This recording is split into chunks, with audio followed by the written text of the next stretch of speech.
Assalamualaikum warahmatullahi wabarakatuh. Pada kesempatan kali ini, saya akan memaparkan proposal skripsi saya yang berjudul Penggunaan Interjeksi atau Kandoshi Pembelajar Bahasa Jepang dalam Kaiwa.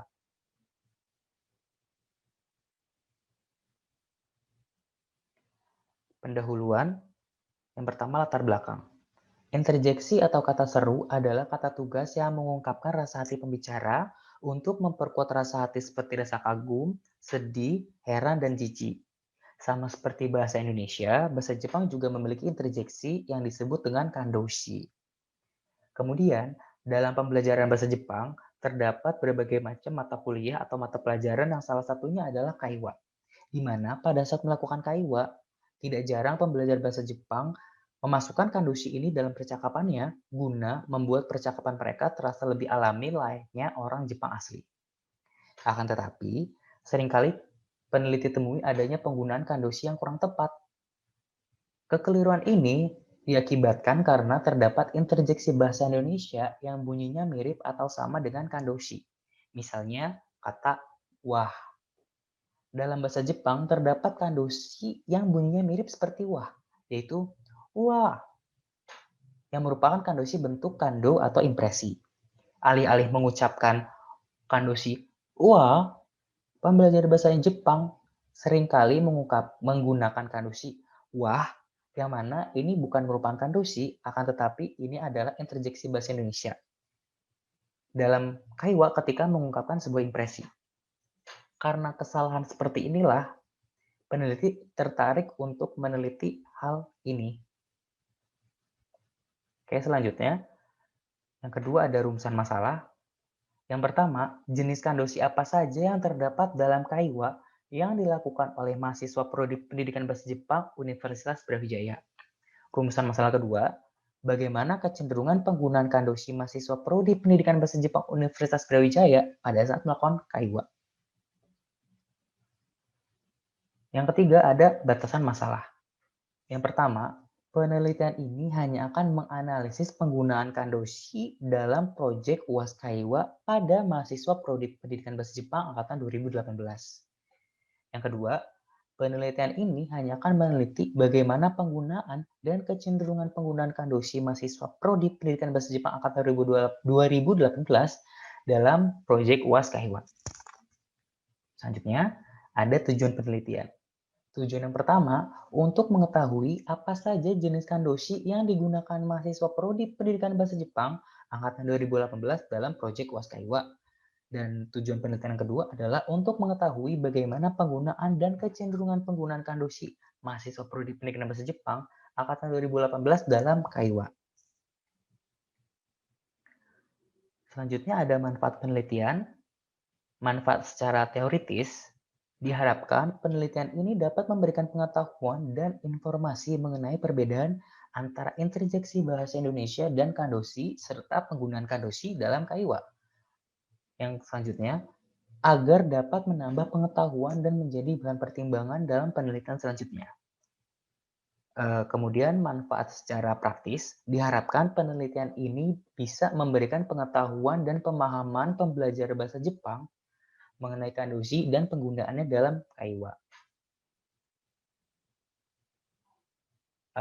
Yang keenam ada definisi istilah kunci, ada interjeksi, ada kandoshi, dan ada kaiwa.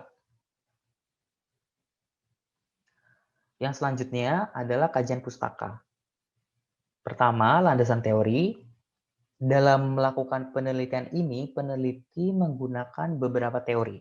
Yang pertama ada teori interjeksi, yang kedua ada teori klasifikasi interjeksi, yang ketiga ada teori kandoshi, dan yang terakhir ada teori macam-macam kandoshi. Interjeksi adalah sebuah kelas kata seru yang berfungsi untuk mengungkapkan suatu perasaan. Kemudian, apabila dilihat dari segi emotifnya, interjeksi diklasifikasikan menjadi 8, seperti tabel di sini.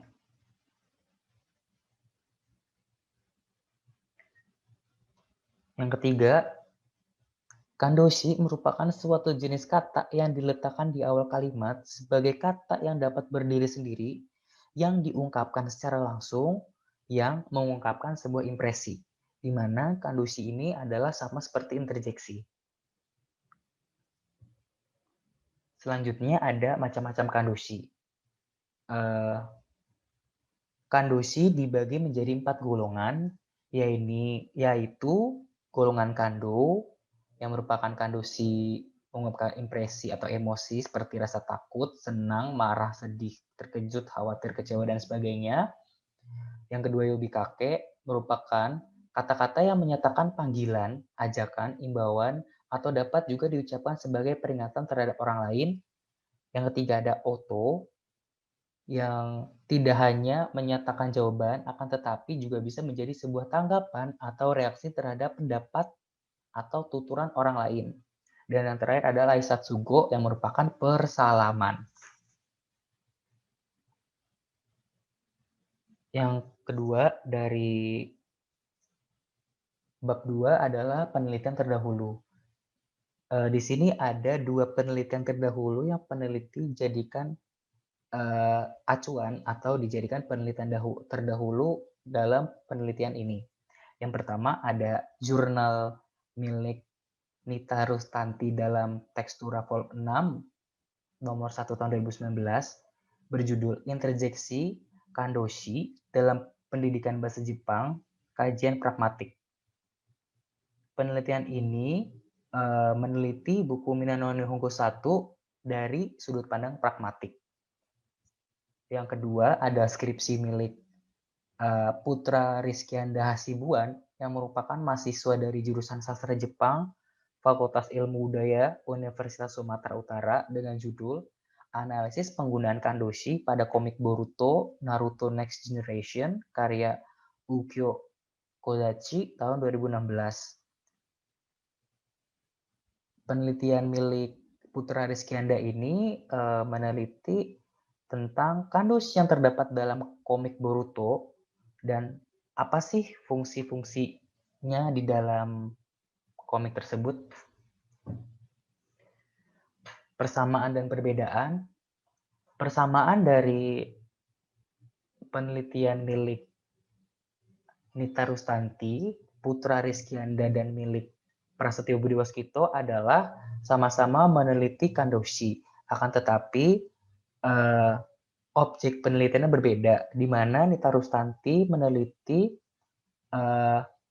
buku Minano Nihongo Sokyu 1 dengan latar belakang terdapat kandoshi yang bunyinya sama, namun maknanya berbeda sehingga membuat pembelajar jadi bingung.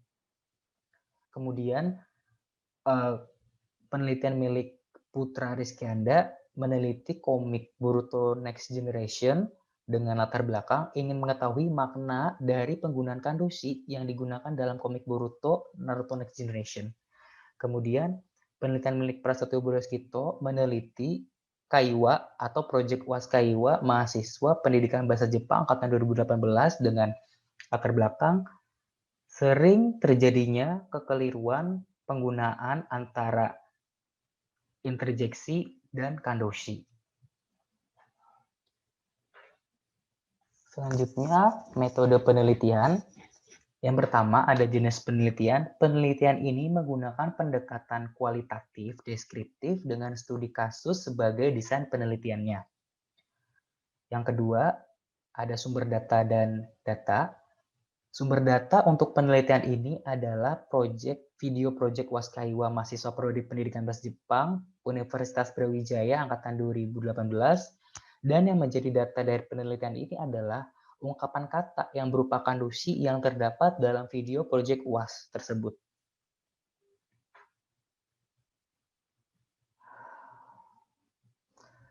Lanjut ke teknik pengumpulan data. Teknik yang diterapkan untuk mengumpulkan data dalam penelitian ini adalah teknik studi dokumen dengan mengkaji video project Waskaiwa mahasiswa Prodi Pendidikan Bahasa Jepang angkatan 2018. Melalui teknik studi dokumen ini, peneliti bisa menemukan beragam hal yang sesuai dengan kebutuhan dan tujuan penelitian. Oke. Yang pertama, peneliti mengunduh semua video project UAS, Kemudian setelah mengunduh, peneliti menyimak sambil mencatat, di mana menyimak keseluruhan video dan mencatat uh, ada di mana saja kandoshi ditemukan dalam video tersebut. Yang terakhir, mengambil bagian video yang mengandung kandoshi dan menyisihkan bagian video yang lain.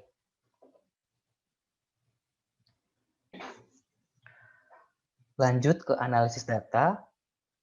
Yang pertama, peneliti akan melakukan reduksi data, di mana peneliti akan memotong video project video UAS tersebut di tempat di mana kandoshi ditemukan. Setelah itu, masuk ke penyajian data.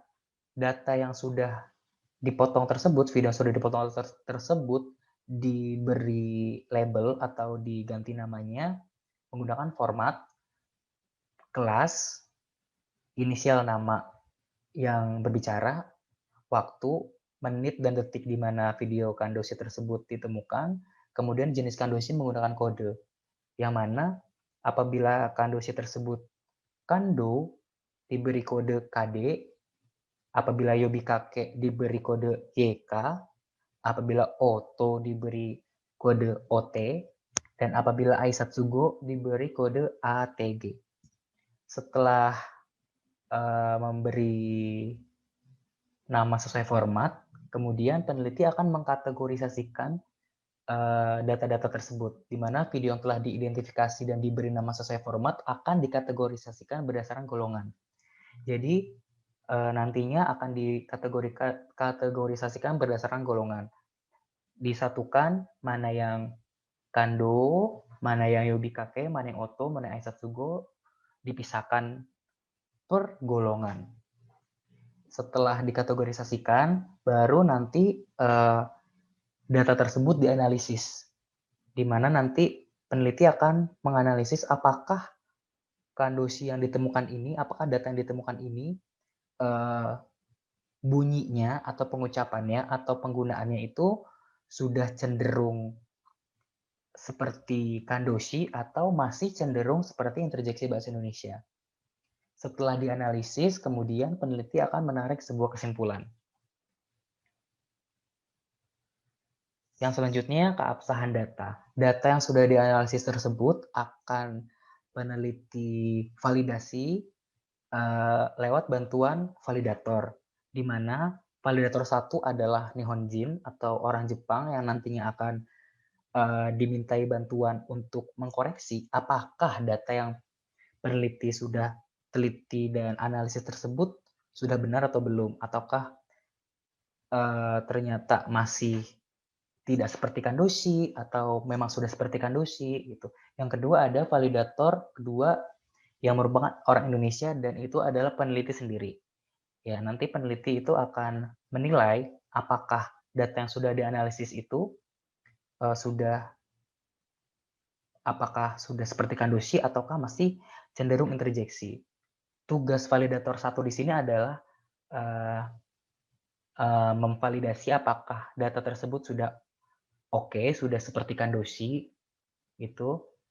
Kemudian tugas validator kedua di sini adalah untuk mengecek apabila menurut validator satu itu tidak seperti kandoshi, apakah itu adalah kandoshi bahasa Indonesia atau interjeksi bahasa Indonesia? Oke. Terima kasih. Sekian pemaparan proposal skripsi milik saya. Kurang lebihnya mohon maaf. Wassalamualaikum warahmatullahi wabarakatuh.